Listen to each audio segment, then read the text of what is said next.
Well, students of class 11th, listen carefully. Today we have to start a new topic. Topic name is Production Possibilities Curve. ठीक है, topic का नाम है production possibility curve और आज हम इसका कॉन्सेप्ट समझेंगे।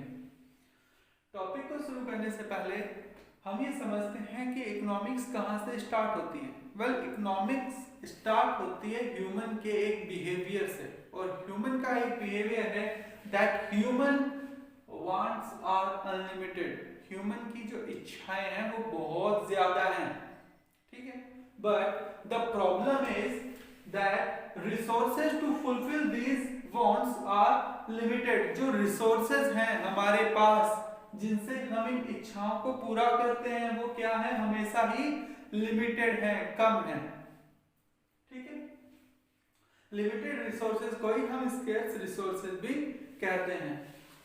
एक एग्जांपल है, ह्यूमन वांट है कि ह्यूमन अपने पास कई तरह के जूते चाहते हैं, बेंच चाहते हैं, घर चाहते हैं, कपड़ा चाहते हैं, पैंट चाहते हैं, शर्ट चाहते हैं, कैप चाहते हैं, बहुत सारी चीजें चाहते हैं। लेकिन इन चीजों को बनाने के लिए ह्यूमंस के पास जो रिसोर्सेज हैं वो रिसोर्सेज लिमिटेड हैं, क्योंकि वांट हमेशा ही लोगों की ज्यादा रही है। तो इस प्रॉब्लम से हम अपनी स्टार्ट करते हैं इकोनॉमिक्स को। और जब कभी ऐसा हो कि रिसोर्स तो कम हो और वांट्स ज्यादा हो, तो हम रिसोर्स को क्या करते हैं, एलोकेट करते हैं, यानी उनका हम ऐसे यूज करते हैं जिससे कि हमारी ज्यादातर इच्छाएं फुलफिल हो जाएं, so that a human fulfil maximum of its wants और एंड गेट मैक्सिमम सेटिस्फैक्शन और make different combination of resources. देखिए, वापस से मैं रिपीट करता हूं। पहली बात तो यह थी कि ह्यूमन के जो रिसोर्सेज हैं वो अनलिमिटेड हैं ह्यूमन के पास, लेकिन ह्यूमन की जो वांट है वो बहुत ज्यादा है, वो अनलिमिटेड है। तो जब कभी ऐसा हो कि रिसोर्सेज तो कम हो और वांट्स बहुत ही ज्यादा हो, तो इन रिसोर्सेज का हमें ऐसे यूज करना पड़ता है जिससे कि हमारी ज्यादातर इच्छाएं पूरी हो जाएं। इससे समझने के लिए ये समझिए, सपोज करिए ह्यूमन के पास वांट्स तो है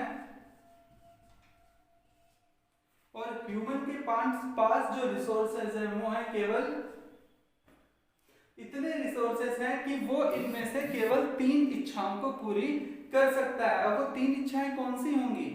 वो 3 इच्छाएं वो ह्यूमन वो चूज करेगा जिससे कि उसे सबसे ज्यादा सेटिस्फैक्शन मिलता हो। सपोज करिए मुझे सबसे ज्यादा सेटिस्फैक्शन 4th नंबर की इच्छा से मिलता है, नेक्स्ट सेटिस्फैक्शन मुझे सेकंड नंबर से मिलता है और उसके बाद का सेटिस्फैक्शन 6 से मिलता है। मेरे पास जितनी भी इच्छाएं थी मैंने उनमें से 3 इच्छाएं सिलेक्ट कर ली, क्योंकि मेरे पास जो रिसोर्सेज थे वो रिसोर्सेज केवल इन 3 इच्छाओं को ही पूरा कर सकते थे, बाकी की इच्छाएं मैंने छोड़ दी, ठीक है, क्योंकि रिसोर्सेज मेरे पास कम थे। तो इसे कहते हैं रिसोर्सेज का एलोकेट करना, यानी रिसोर्सेज का बेटर यूज करना, ठीक है। एक और नेक्स्ट लाइन लिखिए, that make different combination of resources. In wants को पूरा करने के लिए मुझे रिसोर्सेज का ऐसा कॉम्बिनेशन बनाना पड़ता है जिससे कि मैं इच्छाएं पूरी कर सकूं। और इस लाइन को समझने के लिए एक और एग्जांपल लेते हैं। लेट्स सपोज कोई किसान है और उस किसान के पास एक खेत है, ठीक है, और किसान की इच्छा है कि वो इस खेत में गेहूं भी बोए, वो इस खेत में बाजरा भी बोए, वो इस खेत में अपने पशुओं के लिए फोडर या चारा भी बोए, ठीक है।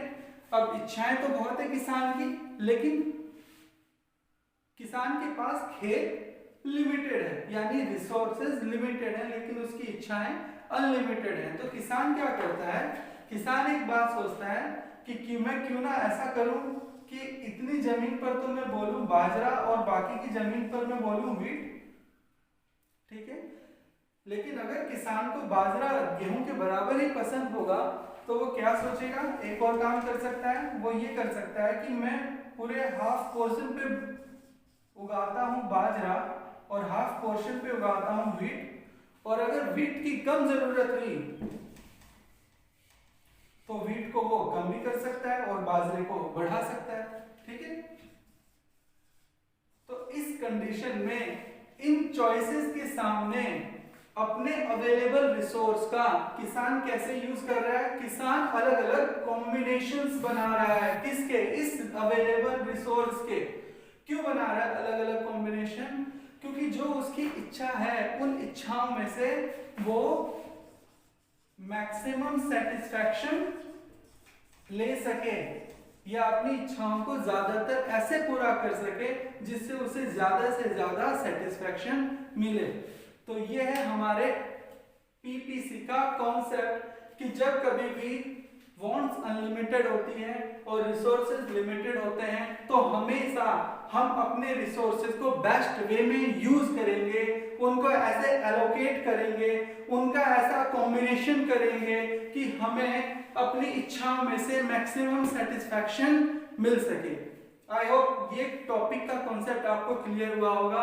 पीपीसी पढ़ने से पहले पीपीसी की 3 एजम्पशंस हैं, इन एजम्पशंस को देखो और इन्हें नोट डाउन जरूर करना।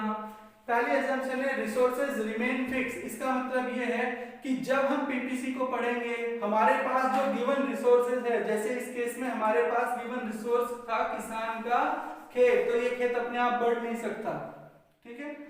Resources remain limited and the technology by which we are utilizing the resources also remain same। Technology में कोई चेंज नहीं होगा।